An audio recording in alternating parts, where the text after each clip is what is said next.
ان کا حال بھی فرعونیوں اور ان سے پہلے لوگوں کا سا ہوگا جنہوں نے ہماری آیتوں کی تکذیب کی تھی، تو اللہ نے ان کو ان کے گناہوں کے سبب عذاب میں پکڑ لیا تھا، اور اللہ سخت عذاب کرنے والا ہے۔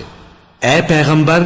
کافروں سے کہہ دو کہ تم دنیا میں بھی عنقریب مغلوب ہو جاؤ گے اور آخرت میں جہنم کی طرف اکٹھا کیے جاؤ گے، اور وہ بری جگہ ہے۔ تمہارے لیے دو گروہوں میں جو جنگ بدر کے دن آپس میں بھیڑ گئے قدرت الہی کی عظیم الشان نشانی تھی۔ ایک گروہ مسلمانوں کا تھا، وہ اللہ کی راہ میں لڑ رہا تھا، اور دوسرا گروہ کافروں کا تھا، وہ ان کو اپنی آنکھوں سے اپنے سے دگنا مشاہدہ کر رہا تھا۔ اور اللہ اپنی نصرت سے جس کو چاہتا ہے مدد دیتا ہے۔ جو اہل بصارت ہیں ان کے لیے اس واقعے میں بڑی عبرت ہے۔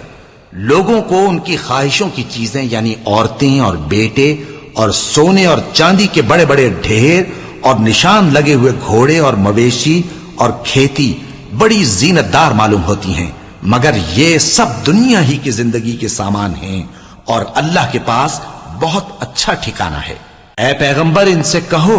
کہ بھلا میں تم کو ایسی چیز بتاؤں جو ان چیزوں سے کہیں اچھی ہو؟ سنو، جو لوگ پرہیزگار ہیں ان کے لیے اللہ کے ہاں باغات بہشت ہیں جن کے نیچے نہریں بہ رہی ہیں، ان میں وہ ہمیشہ رہیں گے، اور پاکیزہ بیویاں ہیں، اور سب سے بڑھ کر اللہ کی خوشنودی۔ اور اللہ اپنے سب بندوں کو دیکھ رہا ہے جو اللہ سے التجا کرتے ہیں کہ اے پروردگار، ہم ایمان لے آئے سو ہم کو ہمارے گناہ معاف فرما اور ہم کو دوزخ کے عذاب سے محفوظ رکھ۔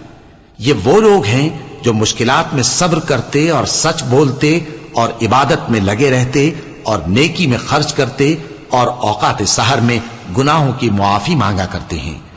اللہ تو اس بات کی گواہی دیتا ہے کہ اس کے سوا کوئی معبود نہیں، اس حال میں کہ وہ انصاف کا حاکم ہے، اور فرشتے اور علم والے بھی گواہی دیتے ہیں کہ اس غالب حکمت والے کے سوا کوئی لائق عبادت نہیں۔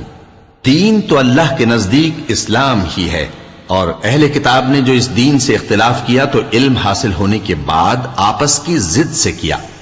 اور جو شخص اللہ کی آیتوں کو نہ مانے تو اللہ جلد حساب لینے والا ہے۔ اے پیغمبر،